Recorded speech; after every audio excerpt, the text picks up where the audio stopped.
আসসালামু আলাইকুম। আমার স্বামী একটা বড় মাছ নিয়ে আসছে। মাছটার ওজন 4 কেজি, কিন্তু দেখে বোঝা যাচ্ছে না যে মাছটার ওজন 4 কেজি।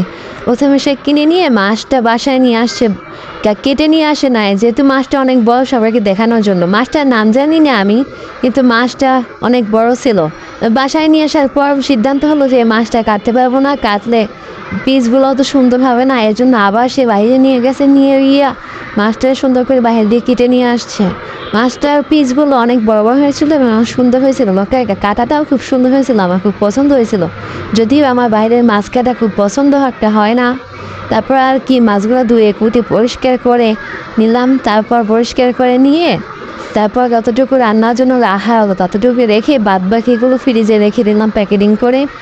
তারপর আর কি মাছগুলো রান্না করলাম। মাছটা এত বড় ছিল, কিন্তু ক্যামেরায় বোঝা যাচ্ছে না।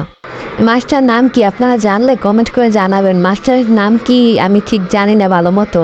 পরে মাছটা ধোয়া শেষ করে হলুদ মরিচ লবণ মেখে অনেক ভালো করে ভাজলাম। প্রথমে একটা কড়াইতে দিয়েছিলাম ভাজার জন্য, পরে কড়াইটা দিয়ে ভাজতে পারছিলাম না, পরে আবার অন্য কড়াইতে দিয়েছিলাম, দিয়ে মাছটা ভাজছি।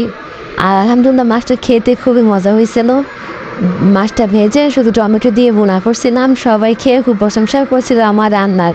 কিন্তু আমার মনে হয় না যে আমার রান্নার কারণে মাছটা বেশি মজা হয়েছে। মাছটা বেশি মজা হয়েছিল, মাছটা বড় ছিল, তাই মাছটার স্বাদটা একদম ভিন্ন ছিল। যাই হোক, মাছটা কেমন হয়েছে রান্না, আপনাদের কাছে কেমন লাগছে কমেন্ট করে জানাবেন।